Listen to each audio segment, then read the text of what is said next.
How are you all? Good, how are you? Good, how are you, Josh? Yeah, good. Thank you so much for taking the time to talk about this film. I just loved it. And I wanted to start by asking Keone and Marie, what was it like for you? I know you've had fantastic careers already, but what was it like for you to get that call to be offered a Disney film as unique as this one? Surreal. I think we didn't really believe it because it was just kind of an email like Disney wants to meet with you. And it was when we walked into the first meeting room and we saw everything, all the pictures laid out. We saw. Well, it was like lit. I mean, not to interrupt you, but when it's an email that says Disney wants to meet with you, that's so We're already freaking broad. out. Like, is it Disneyland? Is it a movie? You know, what is it? And then when it gets narrowed down to Disney animation, you're like, okay, this is maybe something else.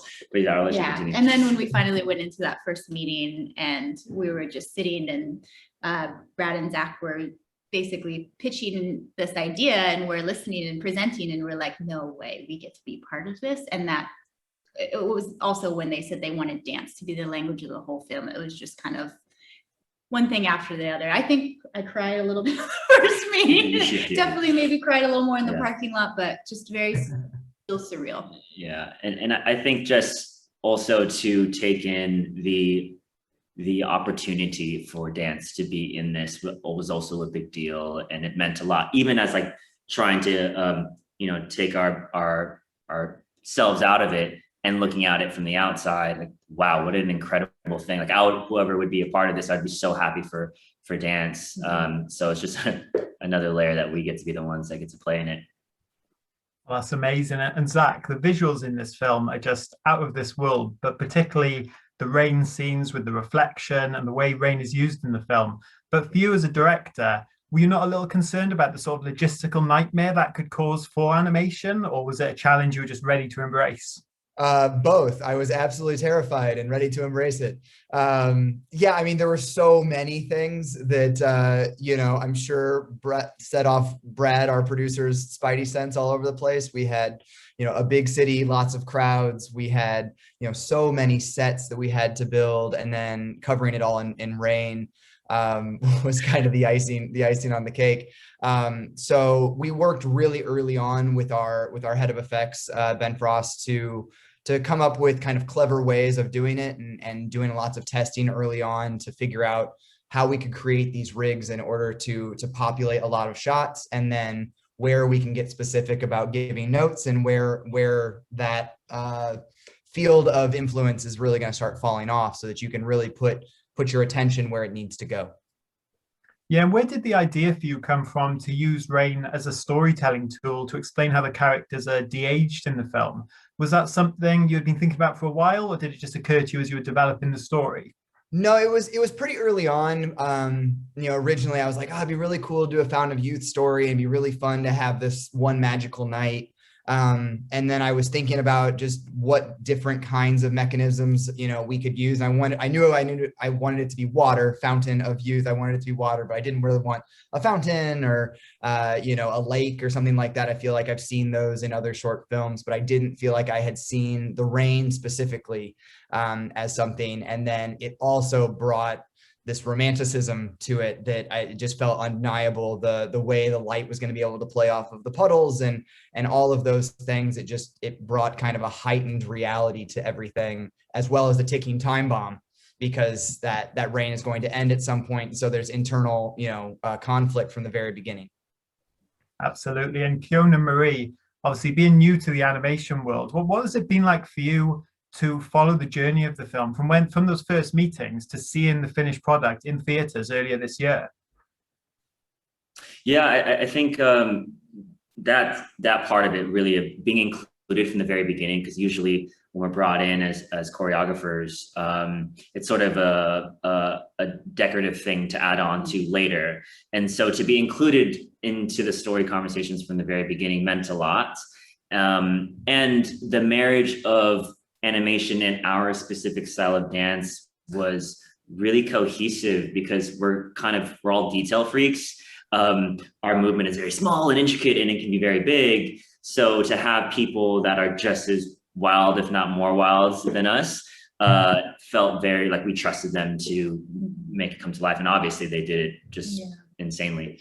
And it was amazing to be part of the process and to get to watch, you know, sometimes like we did a lot of stuff remotely, but to just hear about and kind of see all the different iterations of things and see it develop, to see how much work goes behind animated films. I mean, you always know in the back of your mind, especially when you watch the credits roll by and you just see this list of people, and you see the animators, and it's just like going in all these names, and but to kind of understand it a little bit more, that like it's just this giant collaboration, and that everybody's having to collaborate not just once, but like in all of these waves, and it just keeps going and going and going and going till you have this beautiful thing that you refined. It was so cool to learn about that.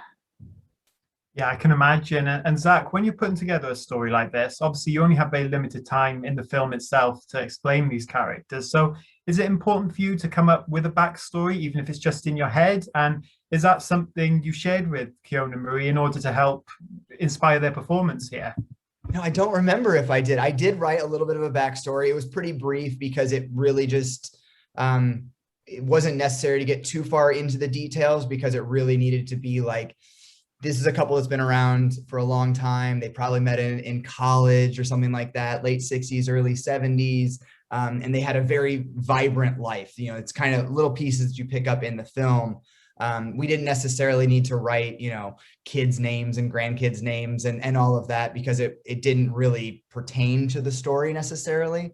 But we did know, you know, kind of generally when they would have met and how they might have met, and the life that they would have lived, and their interests as far as music and travel and things like that. All of these things that would have been more outward and life experience wise, to really contrast where Art is when we meet him at the beginning of the film. But I don't remember if we talked about that together or not. It's such a blur.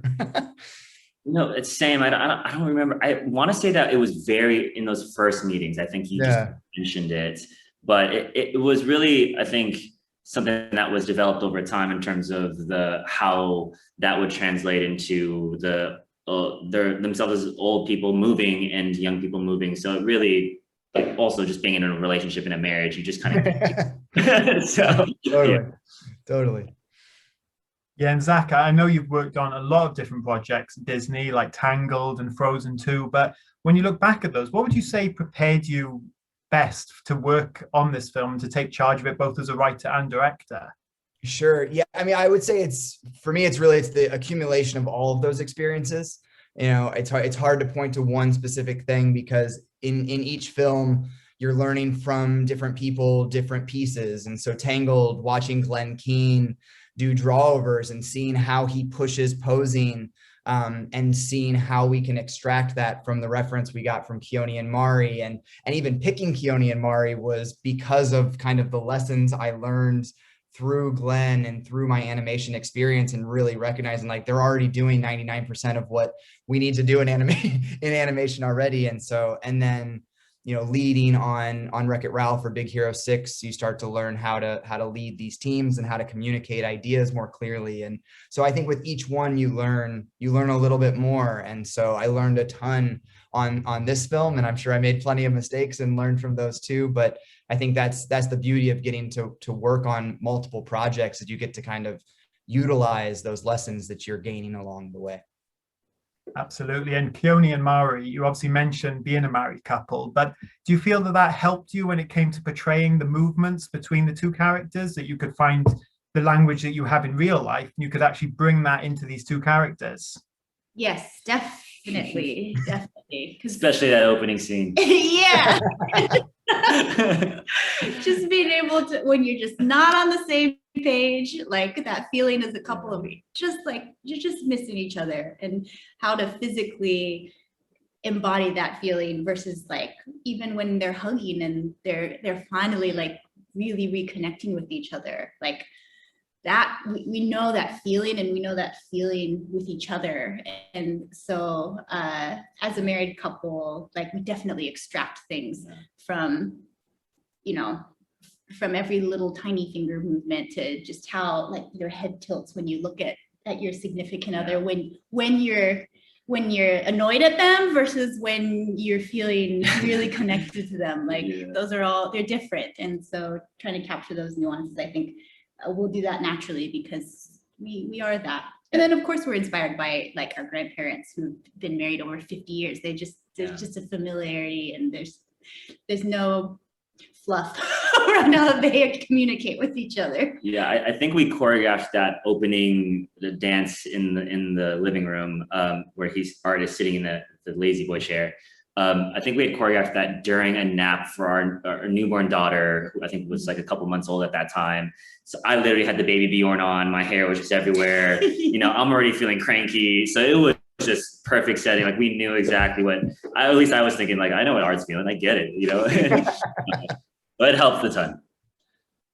Fantastic. And one final question for you, Zach.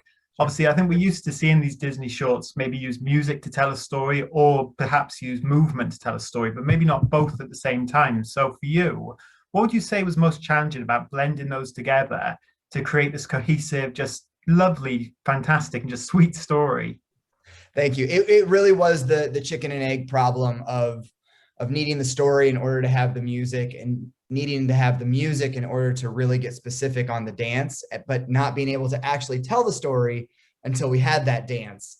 And so you never really knew if the story was going to work until we got that dance, but you needed all of the parts. And so all along the way, we were doing these little tests, you know, meeting with Keone and Mari and trying out some things and trying to get a little bit of music and trying to see if it's going to work. But there was a lot of just faith that this is going to work. And so, you know, that's why, you know, when we got to see the dance, you know, Keone and Mari doing the dance to the music with the, you know, little storyboards cut into the videos they were sending us, it's like, it's gonna work. Like that was a great day, because it took a lot of faith. I was confident, but it was an experiment the entire way through, because nothing was complete until it all was complete.